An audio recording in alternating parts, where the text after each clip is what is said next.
Hello दोस्तों, एक और नए वीडियो में आप सभी का स्वागत है। साथियों, आज अपन बात करेंगे कंप्यूटर अनुदेशक के अंदर से डीएसए के बारे में अपन चर्चा करने वाले हैं। बोले तो साथियों, डेटा स्ट्रक्चर एल्गोरिथम के बारे में अपन चर्चा करेंगे। ये पहली क्लास ये मेरे भाई कंप्यूटर अनुदेशक के लिए, और जो एलडीसी की क्लास चल रही है वो आपको कंटिन्यू मिलती रहेंगी, नो टेंशन, ठीक है। और जो पीएसआई की जो हिंदी चला रखी है उसमें से एक कंप्लीट हुई है, जिसके अंदर से अपने स्वर संधि देखिए मेरे भाई, जल्दी आपको उसका व्यंजन संधि की क्लास देखने को मिलेगी मेरे भाई, ठीक है। तो बात की जाए डीएसए के बारे में, बोले तो डेटा स्ट्रक्चर एल्गोरिथम मेरे भाई, ये आपके बीएससीआई में भी है और साथ ही साथियों किसमें है, एससीआई, दोनों के अंदर से आपको देखने को मिल जाता है। अगर मोटा मोटी तौर पर अगर बात करें तो साथियों, ये आपको 15 से 20 घंटे या फिर 15 से 20 क्लास के अंदर से साथियों आपको कंप्लीट डीएसए देखने को मिलेगा, ठीक है। मेरा जितना प्रयास रहेगा कि साथियों जितना मैक्सिमम करवाया जा सके उसको अपन करेंगे मेरे भाई, जिससे अपना कोई सवाल नहीं छूटे, ठीक है। तो ये तो सिलेबस के अकॉर्डिंग बात करें, और दूसरा बात करें मेरे भाई, इसका जो वेटेज है, अगर जो पीछे का पेपर अगर उठाकर आप देखते हो बीसीआई और एससीआई का, तो साथियों इसमें से 10 से 12 क्वेश्चन इसमें आपको देखने को मिलेंगे, ठीक है। तो देखो साथियों, यहाँ पर से डेटा स्ट्रक्चर एल्गोरिथम बता रखा है। जो कोर्स की अवधि होगी मेरे भाई 15 से 20 घंटे में अपन इसको ख़त्म करने का प्रयास करेंगे, और जो संभावित वेटेज है 10 से 12 क्वेश्चन आपको इसके अंदर से देखने को मिल जाएंगे। ज़्यादा कोई हार्ड सब्जेक्ट नहीं है, सरल है, समझेंगे एकदम बढ़िया तरीके से, रटेंगे कुछ नहीं, रटोगे तो मेरे भाई भूल जाओगे, समझोगे तो बढ़िया तरीके से आपको ये लंबे समय तक याद रहेगा। और दूसरी बात करें तो साथियों, अपन बाइलिंगुअल पढ़ने वाले हैं, हिंदी और इंग्लिश दोनों का कंबाइंड लेकर चलेंगे। तो बात करें मेरे भाई कि डेटा स्ट्रक्चर एल्गोरिथम क्या होता है, क्यों ज़रूरत पड़ती है, पहले तो उसके बारे में अपन बाद में चर्चा करेंगे। पहले अपन देखते हैं कि आपके सिलेबस में क्या क्या दिया गया है, उसके बारे में अपन चर्चा करने वाले हैं। बात करें मेरे भाई, देखो साथियों, डेटा या फिर डीएसए के दो मुख्य स्तंभ आपको देखने को मिलेंगे। एक तो एल्गोरिथम देखने को मिलेगा और दूसरा मिलेगा डेटा स्ट्रक्चर देखने को मिल जाता है, ठीक है मेरे भाई। अब देखो साथियों, सबसे पहले अगर बात करें तो अपन देखेंगे कि एल्गोरिथम का इंट्रोडक्शन अपन देखेंगे कि एल्गोरिथम की परिभाषा जाती है, उसका विश्लेषण या फिर करैक्टरिस्टिक्स आ जाती हैं, टाइप ऑफ एल्गोरिथम, कितने टाइप की एल्गोरिथम होती हैं, और एनालिसिस ऑफ एल्गोरिथम आपको देखने को मिल जाती है, जिसमें से evolution of time space, time and space complexity आपको देखने को मिलती है, ठीक है। दोनों चीज़ें अपन देखने वाले हैं। दूसरा बात करें तो देखो साथियों, जो पहली यूनिट है आपके इंट्रोडक्शन ऑफ है, क्या दे रखा है, एल्गोरिथम के बारे में बात की गई है, ठीक है। और बात करें तो साथियों देखो, किसी भी एल्गोरिथम का बेस्ट होना उसकी वृष्ट टाइम कॉम्प्लेक्सिटी पर डिपेंड करता है, ठीक है। आगे बात करें मेरे भाई, देखो साथियों, डेटा स्ट्रक्चर का वर्गीकरण अपन देखने को मिल जाता है, ये भी आपके सिलेबस में दे रखा है, जिसके अंदर से आपको लीनियर डेटा स्ट्रक्चर दे रखा है, नॉन लीनियर डेटा स्ट्रक्चर दे रखा है। लीनियर डेटा स्ट्रक्चर में साथियों एरे हो गया, लिंक लिस्ट हो गया, स्टैक हो गया, क्यू हो गया, ये आपके आगे सिलेबस में दिए गए हैं, ये भी डीएसए का पार्ट आपको देखने को मिलेगा। और वहीं पर बात करते हैं नॉन लीनियर डीएसए के बारे में, तो साथियों ट्री हो गया, ग्राफ होगा, ये आपको देखने को मिल जाती हैं। अगर बात करें तो साथियों, यहाँ पर से डेटा स्ट्रक्चर की जो प्रॉपर्टीज़ है उनके बारे में, जैसे डेफिनेशन हो गया, यूजिबिलिटी हो गया, ऑपरेशन हो गया, फंक्शन हो गया, टाइप हो गया, ये चीज़ें आपको देखने को मिल जाती हैं, ये बारे में अपन देखने वाले हैं, ठीक है। यहाँ पर तो अपने किसके बारे में देख लिया, डेटा स्ट्रक्चर का वर्गीकरण है उसके बारे में अपने देख लिया। अब बात करते हैं किसके बारे में, यहाँ पर से देखो जो लीनियर डीएसए है, बोले लीनियर डेटा स्ट्रक्चर है, उसके बारे में अपन देखने वाले हैं। जैसे आपके पास में से लीनियर डेटा स्ट्रक्चर के अंदर से एरे दे रखा है, एरे के अंदर से बात करें तो 1D एरे हो गया, 2D एरे, ये आपको देखने को मिल जाता है, 3D एरे भी होता है, लेकिन साथियों आपका जो सिलेबस है उसके हिसाब से बात करें तो 1D एरे और 2D एरे आपको देखने को मिल जाती हैं, जिसमें से साथियों रो मेजर और कॉलम मेजर आपको देखने को मिल जाते हैं, जिसके अंदर से आपको एड्रेस फाइंड आउट वाले क्वेश्चन देखने को मिल जाते हैं। और वहीं पर अपन देखेंगे मेरे भाई, जो एरे ऑपरेशंस होते हैं उनके बारे में अपन चर्चा करेंगे, ठीक है। दूसरा बात करते हैं मेरे भाई किसके बारे में, लीनियर डेटा स्ट्रक्चर का दूसरा जो यूनिट आपको दे रखी है, कौन सी, लिंक लिस्ट दे रखी है। लिंक लिस्ट के अंदर से साथियों डेफिनेशन आ जाती है, ऑपरेशन आ जाती हैं, टाइप ऑफ लिंक लिस्ट आ जाती हैं, जिसमें से सिंगली लिंक लिस्ट आती है, डबली लिंक लिस्ट आती है, सर्कुलर लिंक लिस्ट आती है, सिंगली सर्कुलर लिंक लिस्ट आती है, डबली और सर्कुलर लिंक लिस्ट आपको देखने को मिल जाती है। ये आपके सिलेबस में दे रखा है, इनके बारे में अपन डिटेल में चर्चा करेंगे आज इस क्लास के अंदर से। साथियों अपन क्या है, बेसिक आपकी सिलेबस में डीएसए में क्या क्या दे रखा है उसके बारे में अपन देख रहे हैं, ठीक है। अब जो दूसरा आता है लीनियर डेटा स्ट्रक्चर के अंदर से, कौन सा, वो आता है मेरे भाई कहाँ पर से, यहाँ पर से स्टैक और क्यू आता है। स्टैक के अंदर से साथियों जैसे लीफो की प्रॉपर्टी अपन देख लेते हैं, ऑपरेशन अपन देख लें जिसमें से पुश हो गया पॉप आपको देखने को मिल जाती हैं। स्टैक के फंक्शन अपन देख लेते हैं मेरे भाई, ठीक है। ये अपन देखेंगे एक्सप्रेशन एवोल्यूशन देखेंगे जिसमें से इनफिक्स टू प्रीफिक्स देखेंगे और इनफिक्स टू पोस्ट फिक्स अपन देखने वाले हैं। ये सारी कंडीशन है, ये स्टैक के बारे में अपन बात करेंगे। और वहीं पर बात करते हैं क्यू के बारे में, जिसमें से अपन फीफो देखेंगे, साथ ही ऑपरेशन देख लेते हैं, टाइप ऑफ क्यू आ जाते हैं जिसमें simple queue, circular queue, priority queue आ जाते हैं, डी क्यू आपको इसको से देखने को मिल जाते हैं। ये सारी चीज़ें अपन दे रखी हैं आपके सिलेबस में, ये अपने को यहाँ पर से पढ़ना है। तो यहाँ तक तो किसके बारे में हो गया मेरे भाई, लीनियर डेटा स्ट्रक्चर के बारे में बात होगी। अब आता है कौन सा, नॉन लीनियर डेटा स्ट्रक्चर, जिसमें से अपन ट्री और ग्राफ के बारे में अपन देखने वाले हैं। ये रहा देखो मेरे भाई, ये रहा आपके पास में नॉन लीनियर डेटा स्ट्रक्चर, जिसमें से अपन ट्री दे रखा है। ट्री के अंदर से साथ ही बात करें तो ट्री ट्रांसरी आ जाता है और दूसरा एडवांस ट्री टाइप आ जाते हैं जिसमें से बाइनरी सर्च ट्री आ जाता है और दूसरा एवियल ट्री आपको देखने को मिलेगा, जिसके अंदर से साथियों प्री ऑर्डर हो गया, इन ऑर्डर हो गया, पोस्ट ऑर्डर आपको देखने को मिलेगा। सारी चीज़ें अपन देखने वाले हैं, ठीक है। आगे बात करते हैं किसके बारे में, जो दूसरा आता है नॉन लीनियर डेटा स्ट्रक्चर, नाम आता है साथियों कौन सा, ग्राफ के बारे में अपन चर्चा करेंगे, ठीक है। जिसके अंदर से साथियों बात करें तो दो मेथड आपको देखने को मिलेगा, तो आता है BFS आता है और एक DFS आता है। ये इंपॉर्टेंट है, याद रखना है, ठीक है, ये थोड़ा सा याद रख लेना। और जो BFS क्या होता है, DFS क्या होता है, इनके बारे में अपन जब अपना ग्राफ वाला टॉपिक चलेगा उसमें से अपन देखने वाले हैं। दूसरा बात करें तो साथियों मिनिमम स्पेनिंग ट्री आ जाते हैं, वेटेज ऑफ ग्राफ के बारे में अपन देखने वाले हैं, ठीक है। प्रिम एल्गो अपन देखेंगे, क्रूस का एल्गो अपन देखने वाले हैं। ये सारे के सारे साथियों अपन ग्राफ के अंदर से देखने वाले हैं। आगे बात करते हैं मेरे भाई, यहाँ पर से सर्चिंग और सॉर्टिंग वाला है, वो भी अपन देखने वाले हैं। सर्चिंग और सॉर्टिंग वाला है, जितने भी टाइप की सॉर्टिंग होती हैं, ठीक है, वो सारे अपन चर्चा करेंगे। तो ये जो आपका सिलेबस दिया गया है ये DSA के अंदर से दिया गया है, इतना ही सिलेबस आपको देखने को मिलेगा, ठीक है। और दूसरी बात मेरे भाई, आपको सारे के सारे जो नोट्स हैं वो इसी टाइप में देखने को मिलेंगे, एकदम बढ़िया तरीके से एकदम अट्रैक्टिव बनाए गए हैं, जिससे आपको याद रहे मेरे भाई लंबे समय तक, ठीक है। मैं जितना प्रयास करूंगा कि साथियों डायग्राम से समझाऊं जिससे आपको लंबे समय तक याद रहे। रटने वाली कोई भी चीज़ अपन काम नहीं करेंगे मेरे भाई, रटने वाली चीज़ें होंगी वो हम आपको बता दूंगा कि साथियों ये फॉर्मूले हैं आपको रटने पड़ेंगे, और जो चीज़ें आपको समझेंगे मेरा जितना प्रयास रहेगा कि साथियों जितना समझा सकूँ मैं उतना प्रयास करूँगा, ठीक है। तो आज अपन बात कर लेते हैं जो चैप्टर 1 है उसके बारे में। ये रहा आपके पास में चैप्टर 1। चैप्टर 1 के अंदर से बात करें तो साथियों एल्गोरिथम दे रखा है, एल्गोरिथम होता क्या है उसके बारे में अपन चर्चा करेंगे। सबसे पहले अगर बात करें तो साथियों किसी भी प्रोग्राम का स्टेप बाय स्टेप सॉल्यूशन होता है उसको अपन क्या कहते हैं, एल्गोरिथम कहते हैं। छोटी सी बात आपको मैं बताऊं मेरे भाई, जहाँ पर से साथियों एक A बंदा है, यहाँ पर से एक B बंदा है, ठीक है। इसके पास में क्या क्या चीज़ें हैं, एक इसके पास में साइकिल है, एक ये पैदल जा सकता है, और एक इसके पास में क्या है, ट्रक है। अब इसके पास में B के पास में जाना है और यहाँ पर से साथियों उसको इन दोनों के बीच की जो दूरी है वो 10 किलोमीटर आपको ये देखने को मिलेगी। यहाँ पर से बंदा क्या करता है कि मेरे को A से B तक जाना है, इसके अंदर से या तो ये साइकिल चूज करेगा या फिर पैदल जाएगा या फिर ट्रक से जाएगा। अब यहाँ पर से साथियों क्या करेगा, ये वो रास्ता चुनेगा जिसके अंदर से साथियों क्या करेगा, इसको टाइम कम लगे, खर्चा कम आए, उसी के हिसाब से इसको चीज़ को चूज करता है। सेम वैसा ही काम एल्गोरिथम करती है। किसी भी प्रोग्राम को अपन बनाते हैं तो अपने पास में से एल्गोरिथम क्या होते हैं कि किसी भी प्रॉब्लम का अपन स्टेप बाय स्टेप सॉल्यूशन करते हैं, उसके बारे में अपन देखने वाले हैं, ठीक है। तो ये रही आपके पास में एल्गोरिथम। एल्गोरिथम है क्या मेरे भाई, सबसे पहले अगर बात करें व्हाट इज एल्गोरिथम, तो मेरे भाई एल्गोरिथम क्या होता है कि किसी भी प्रॉब्लम का स्टेप बाय स्टेप सॉल्यूशन है वो एल्गोरिथम कहलाता है। क्या कहलाता है लाला, एल्गोरिथम कहलाता है। दूसरा बात करते हैं, एक रूल आपको देखने को मिलेगा, एल्गोरिथम है ये हमेशा प्रोग्राम लिखने से पहले लिखा जाता है, याद रखना है।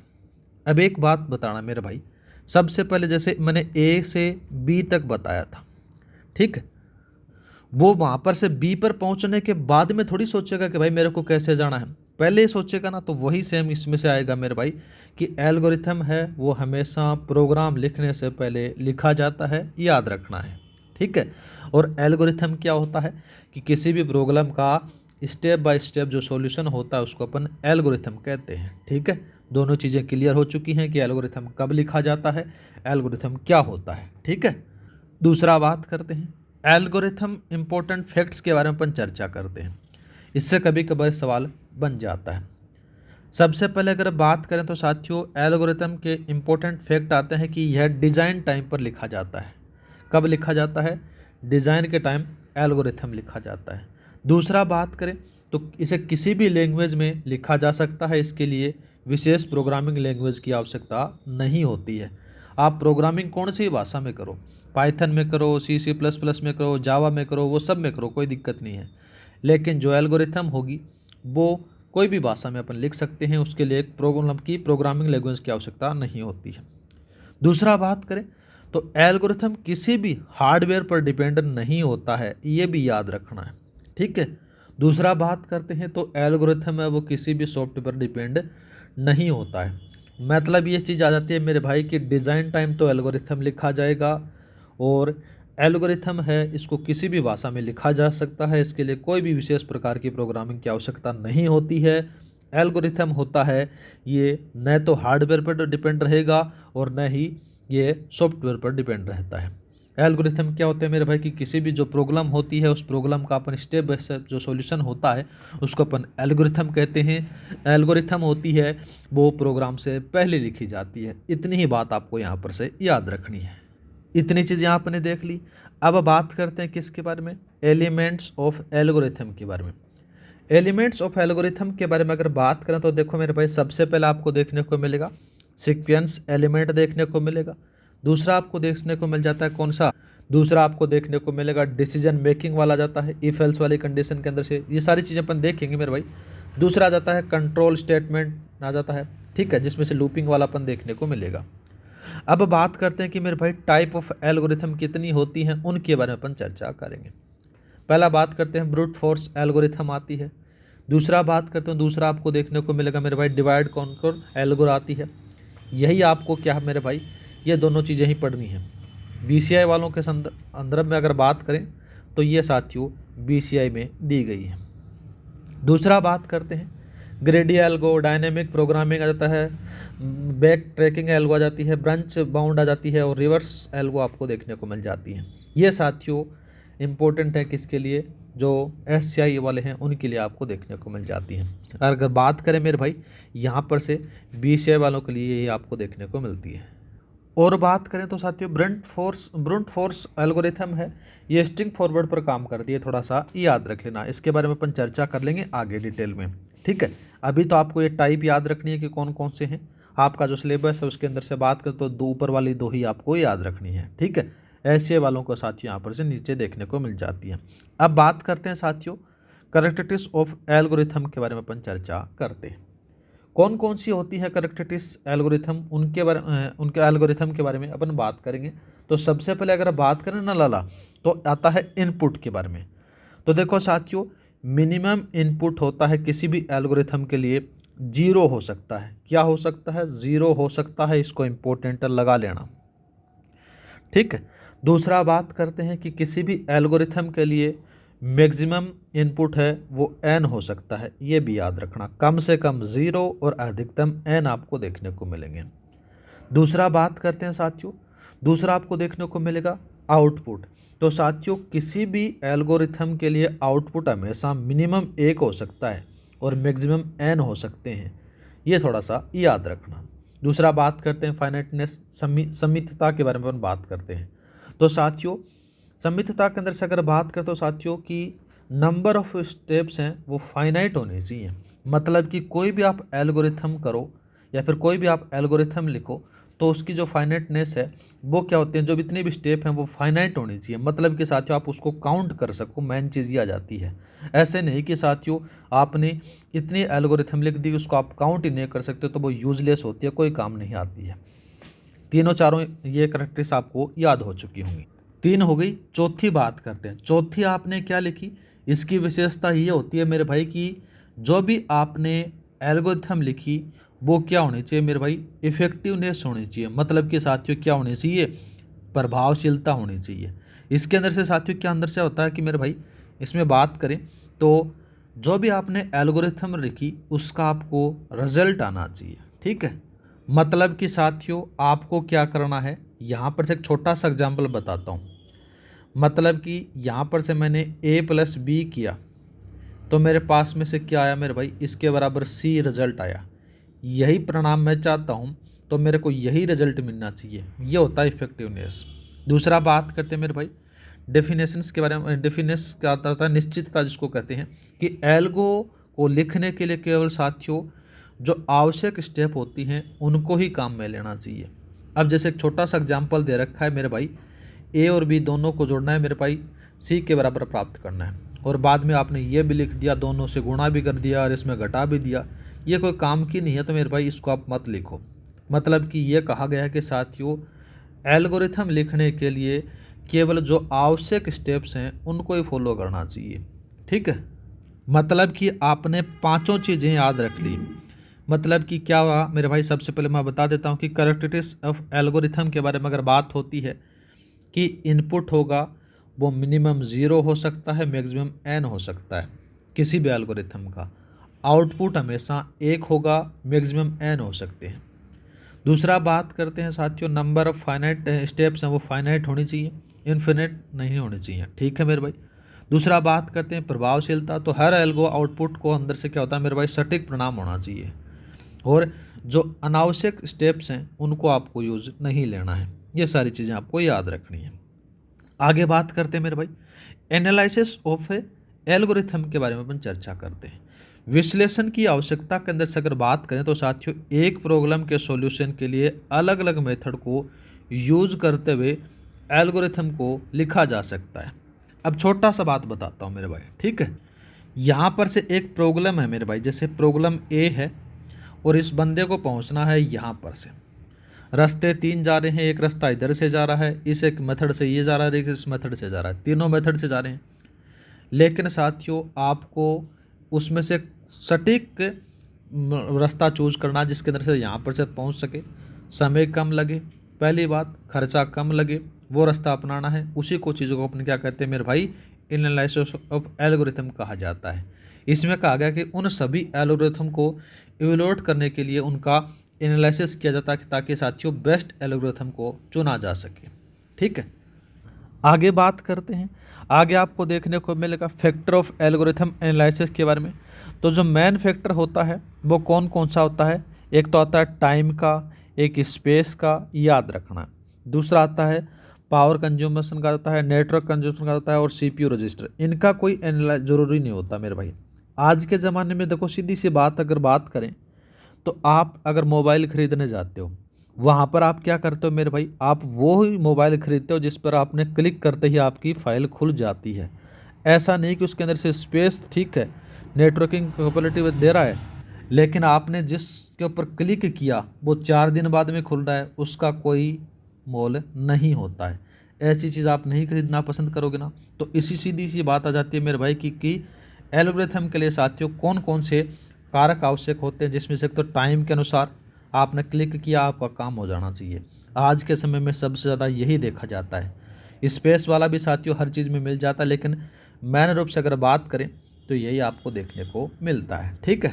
तो ये मोटा मोटी तौर पर आपने यहाँ पर से ये क्लास अपन ये समाप्त करते हैं मेरे भाई। BCI की जो तैयारी कर रहा है कंप्यूटर अनुदेशक की, अगर आपको हमारे कंटेंट में मज़ा आ रहा है तो मेरे भाई अच्छे अच्छे कमेंट करना। अगर आपके अच्छे कमेंट आते हैं थोड़ा बहुत मेरे को मोटिवेशन मिलेगा, आपको क्लासेस कंटिन्यू मिलती रहेंगी मेरे भाई। मैं आपसे दावा करता हूं कि साथियों BCI का जो भी अपन सब्जेक्ट करेंगे एकदम कंप्लीट करेंगे। दूसरा बात करें मेरे भाई कि मैं हर सब्जेक्ट का मास्टर नहीं हूं, ठीक है। पहले मैं उस पर काम करता हूं, उस सब्जेक्ट को पढ़ता हूं, फिर बाद में आपको मैं यहाँ पर से ये करवा देता हूँ। ठीक है। दूसरा बात करें तो साथियों UG और PG के अंदर से साथियों ये जो कंप्यूटर वाले सब्जेक्ट हैं मेरे थे, इसलिए मेरे को ज़्यादा जोर इसमें आएगा नहीं। और इस क्लास की जो PDF फाइल आपको टेलीग्राम पर मिल जाएगी। टेलीग्राम का जो लिंक है वो डिस्क्रिप्शन में दे रखा है, वहाँ पर जाकर आप ज्वाइन कर लेना। हर क्लास की PDF वहाँ पर से आपको मिलेगी। मिलते हैं नेक्स्ट वीडियो में। जय हिंद, जय भारत।